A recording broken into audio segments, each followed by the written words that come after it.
Assalamualaikum warahmatullahi wabarakatuh. Alhamdulillahirrabbilalamin. Allahumma sholli ala sayyidina Muhammad wa ala ali sayyidina Muhammad. Saudara-saudara seiman yang dirahmati oleh Allah, pada subuh yang berbahagia ini kita akan coba membahas topik tentang apa yang dikatakan oleh Allah, manusia yang serakah dan manusia yang tamak. Saudara-saudara seiman, pada hakikatnya tidak ada manusia yang suka dikatakan kalau dia adalah orang yang serakah, kalau dia adalah orang yang tamak. Kenapa? Karena sebutan serakah itu tidak baik untuk manusia. Sebutan yang tidak terhormat, sebutan yang tidak mulia. Dia akan marah kalau dikatakan dia serakah, dia tamak.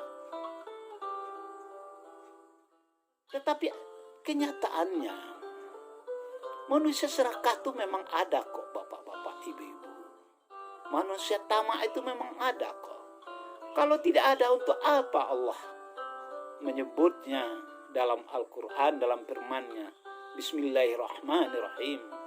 Alhaakumut takasuru hatta zurtumul maqabir. Bermegah-megahan, berpoya-poyaan telah melalaikan kamu maqabir, sampai kamu masuk ke dalam kubur. Maka diingatkan lagi oleh Allah, wa tuhibbunal mala hubba jamma.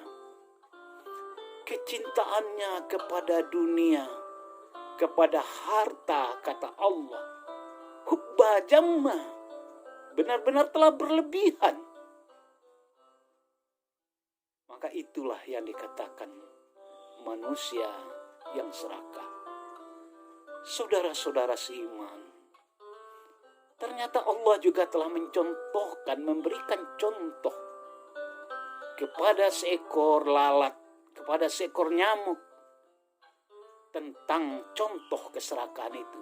Bagaimana seekor nyamuk ketika dia menghisap darah manusia, dia hisap sebanyak-banyaknya, dia hirup sebanyak-banyaknya, sampai perutnya menjadi besar, melebihi kapasitas badannya, melebihi kapasitas kekuatannya, kebesaran perutnya.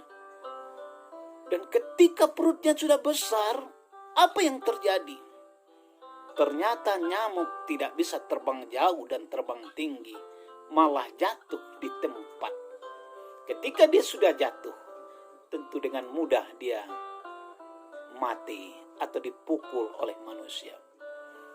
Keserakahan yang kedua yang dicontohkan oleh Allah, bagaimana serakahnya seekor ular. Ketika dia ketemu babi besar di hutan, dia lalap, dia hisap, dia makan. Kemudian perutnya menjadi besar. Apa akibatnya? Dia tidak bisa berjalan. Jangankan untuk berlari kencang, berjalan 10 meter pun dia sangat susah. Akhirnya dia tertidur di tempat. Dan ketika dia tertidur dengan keserakahannya, maka dia dengan mudah dibunuh oleh manusia. Contoh yang ketiga adalah bagaimana seekor semut yang awalnya dia ketemu madu yang ada dalam satu mangkok dan dia cicipi di pinggirnya. Ketika dia merasa manis-manis, dia naik ke atasnya, naik ke tengah, sampai di tengah madu dia dengan lezatnya memakan madu. Tetapi apa yang terjadi?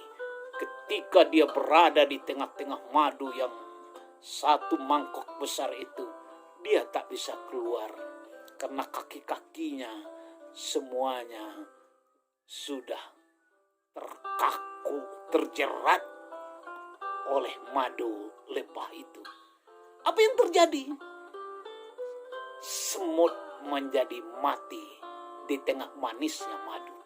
Itulah manusia-manusia yang serakah. Maka Allah mengingatkan, Orang-orang yang serakah seperti ular, seperti nyamuk, dan seperti serangga itu, semut itu. Maka Allah bilang, ma akna anhu maluhu wa ma kasaba. Maka tidak ada berfaedah kepadanya harta-hartanya dan apa-apa yang dia usahakan. Saudara-saudara seiman yang dirahmati Allah, sesungguhnya orang-orang yang diberikan kelebihan harta oleh Allah, sesungguhnya adalah orang-orang yang beruntung. Kenapa dia beruntung? Mungkin dia tidak bisa menjadi ustadz, menjadi imam, tetapi dia bisa bantu ustadz dan imam menjadi untuk bisa berdakwah kemana-mana. Mungkin dia tidak bisa menjadi guru mengaji, tetapi ketika dia bantu guru mengaji dengan hartanya, maka anak-anak bisa menjadi tasbih. Mungkin dia tidak bisa menjadi tukang untuk membuat masjid, tetapi dia bisa bantu semen dan pasir, maka dia sudah bisa membangun sebuah masjid. Banyak hal yang bisa dilakukan oleh orang-orang yang punya harta, asal dia tidak tamak dan serakah. Dan dialah sebenarnya orang-orang yang paling beruntung, karena dia bisa melakukan ibadah apa saja dengan hartanya.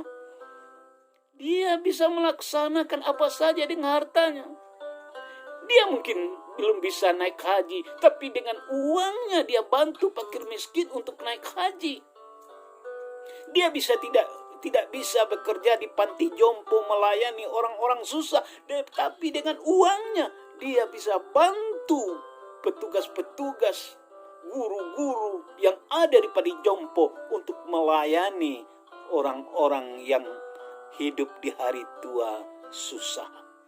Maka jadilah dia pembantu orang-orang di panti jompo.